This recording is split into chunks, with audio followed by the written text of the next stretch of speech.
Oke, Assalamualaikum warahmatullahi wabarakatuh. Perkenalkan, saya Zaki Dimas Bayuwe. Baiklah, di sini saya akan menjelaskan dan memaparkan terkait dengan analisis laporan keuangan PT Indofood Sukses Makmur Tbk. Nah, mungkin untuk mempersingkat waktu, izinkan saya memulai paparan analisis laporan keuangan PT Indofood tersebut. Oke. Pertama, ringkasan awalnya, Indofood menunjukkan fundamental yang kokoh dengan tren pertumbuhan positif.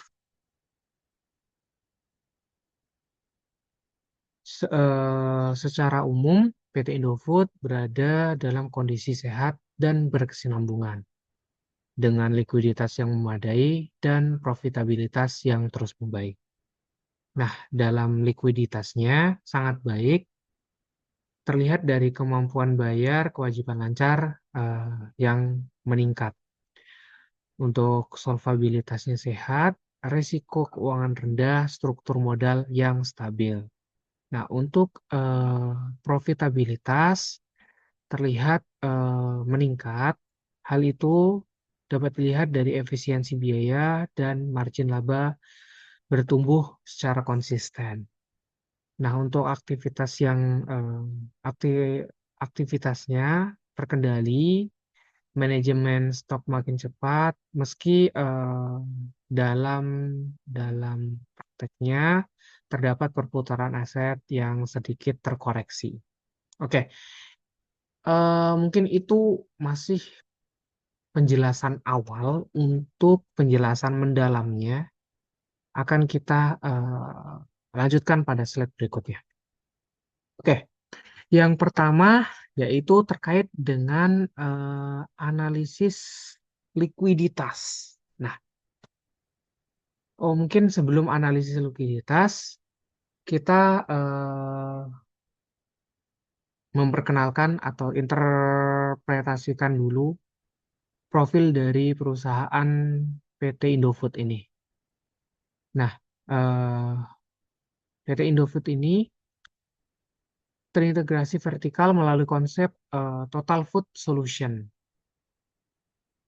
di mana PT Indofood ini perusahaan yang menerapkan konsep Total Food Solution tersebut, yaitu suatu konsep mengelola seluruh rangkaian kegiatan usaha di bidang pangan, mulai dari penyediaan bahan baku, pengelolaan, sampai dengan penyaluran produk dan minuman kepada konsumen, sehingga muaranya di konsumen. Nah, dalam menjalankan operasionalnya, Indofood ini memiliki beberapa sektor bisnis utama. Yang mungkin yang pertama yaitu produk konsumen bermerek, terus Bogasari, agribisnis, dan jaringan distribusi. Nah, selanjutnya setelah ini kita akan melakukan analisis menggunakan rasio keuangan dan memaparkan terkait interpretasi hasil atas analisis tersebut. Yang pertama adalah analisis atas rasio likuiditas. Dapat dilihat pada tabel, ada beberapa teknik analisis. Yang pertama yaitu current ratio, terus quick ratio, dan cash ratio matrix. Oke, dapat dilihat pada gambar untuk current ratio mengalami kenaikan atau peningkatan dari tahun 2003 ke tahun 2024, di mana naik dari 1,92 ke 2,15. Nah, currency rasio di AA tersebut menunjukkan perusahaan mampu membayar kewajiban jangka pendeknya. Peningkatan pada tahun 2023 menandakan kondisi likuiditas semakin membaik. Selanjutnya dapat dilihat di tabel juga terkait dengan quick ratio yang mengalami kenaikan yang cukup signifikan dari 1,55 ke 1,84. Tanpa menjual persediaan pun, PT Indofood tetap mampu membayar kewajiban jangka pendeknya. Nah, untuk cash ratio-nya, eh, adapun rumusnya yaitu kas dan setara kas dibagi dengan liabilitas lancar. Nah, diperolehlah untuk tahun 2023 adalah 0,43, sedangkan tahun 2024 adalah 0,55. Sehingga perusahaan memiliki kas yang cukup untuk menutup sekitar 50% kewajiban jangka pendeknya. Oke, itulah tadi analisis terkait dengan likuiditas. Selanjutnya analisis rasio solvabilitas. Yang pertama ada DAR atau Debt to Total Asset Ratio, di mana rumusnya yaitu total liabilitas per total aset. Nah, untuk tahun 2023 itu sendiri diperoleh 0,46. Hal itu berlanjut hingga ke tahun 2024, yang mana stabil di angka 0,46 atau 46%. Sehingga dapat disimpulkan bahwa sekitar 46% aset perusahaan dibiayai oleh utang, menunjukkan struktur permodalan yang sehat. Dapat dilihat pada gambar sampingnya, yaitu debt to equity ratio atau DER, dengan perolehan atau cara memperolehnya dari total liabilitas per total ekuitas. Pada tahun 2023 sebesar 0,86 dan menurun pada tahun 2024 yaitu 0,85. Utang perusahaan lebih kecil dibandingkan modal sendiri sehingga rasio keuangan tergolong rendah. Untuk time interest earned rasionya dapat kita lihat bahwa mengalami peningkatan dari 6,9 kali ke 7,8 kali. Nah, sehingga dapat disimpulkan bahwa perusahaan sangat mampu membayar beban bunga dari laba operasionalnya.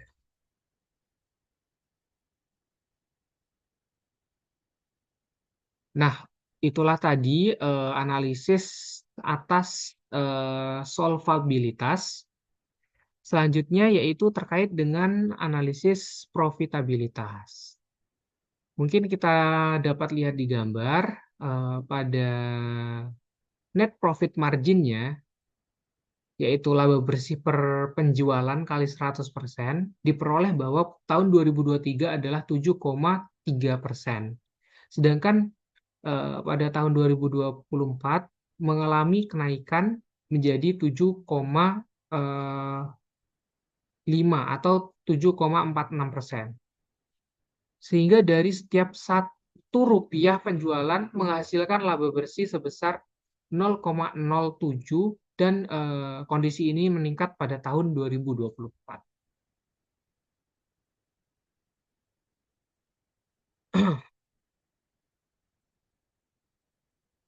Kita juga dapat melihat pada GPM atau gross profit marginnya, yaitu laba bruto per penjualan, mengalami kenaikan dari 32,3% ke 34,7%. PT Indofood semakin efisien dalam mengendalikan biaya produksi dan HPP-nya. Selanjutnya ada ROI atau ROA, Return on Investment, dan Return on Equity atau ROE. Keduanya mengalami kenaikan dari tahun 2023 menuju ke tahun 2024, di mana pada return on investment, aset perusahaan digunakan secara cukup efisien untuk menghasilkan laba. Sedangkan dalam konteks return on equity, pengambilan modal pemegang saham meningkat, kinerja keuangan pun membaik.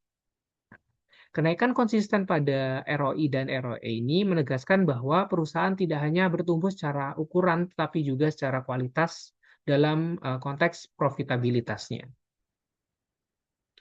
Nah, selanjutnya dalam analisis aktivitas, total perputaran aktivanya eh, yaitu rumusnya penjualan per total aset mengalami eh, penurunan dari nilai 0,60 ke 0,57. Nah, dampaknya atau penurunan ini disebabkan dari pertumbuhan aset yang lebih cepat dibandingkan pertumbuhan penjualan. Sedangkan untuk inventory turnover-nya atau perputaran persediaannya mengalami kenaikan dari 6,2 kali menjadi 6,5 kali. Nah, persediaan perputaran lebih cepat, pengelolaan stok barang semakin efisien. Sehingga hasil beragam namun terkendali. Isu perputaran aset lebih dikarenakan ekspansi aset, bukan penurunan kinerja atas penjualannya. Nah, adapun peta tren dari eh, dominasi indikator menunjukkan bahwa ke arah yang positif. Dapat dilihat pada tabel, quick ratio dan current ratio-nya juga mengalami peningkatan, solvabilitas untuk darnya stabil, time interest earned mengalami peningkatan, profitabilitas mengalami peningkatan, aktivitasnya dan inventory turnover-nya meningkat, namun ada sedikit koreksi pada aset turnover. Nah, diagnosis komprehensifnya atas kekuatan versus area pengembangan. Nah, dalam kekuatan utamanya, likuiditas sangat baik, di mana cash flow-nya kuat. Nah, struktur modal sehat, DER-nya turun, risikonya jadi rendah. Profitabilitas konsisten, margin dan ROI-nya naik. Dalam area pengembangan atau attention-nya, optimalisasi aset atau perputaran aset perlu untuk ditingkatkan. Meskipun terdapat sedikit penurunan pada perputaran aset, fundamental kekuatan finansial Indofood jauh lebih dominan dibandingkan dengan kelemahannya. Begitu.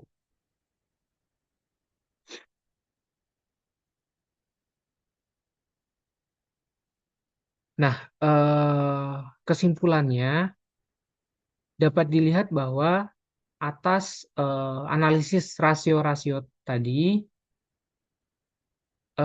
untuk kondisi keuangan sehat dan berkesinambungan.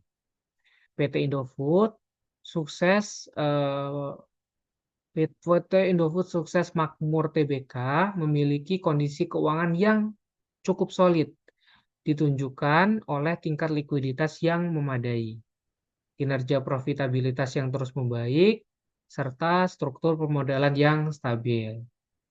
Nah, selama periode 2023 sampai dengan 2024 ini, perusahaan dikategorikan dalam kondisi keuangan yang sehat dan siap untuk tumbuh berkelanjutan.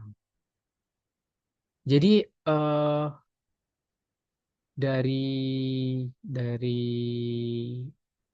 analisis-analisis tersebut, secara umum PT Indofood itu memiliki kondisi keuangan yang terus membaik dalam artian solid dengan ditunjukkan oleh tingkat likuiditas yang memadai, kinerja profitabilitas yang terus membaik, serta struktur permodalan yang cukup stabil.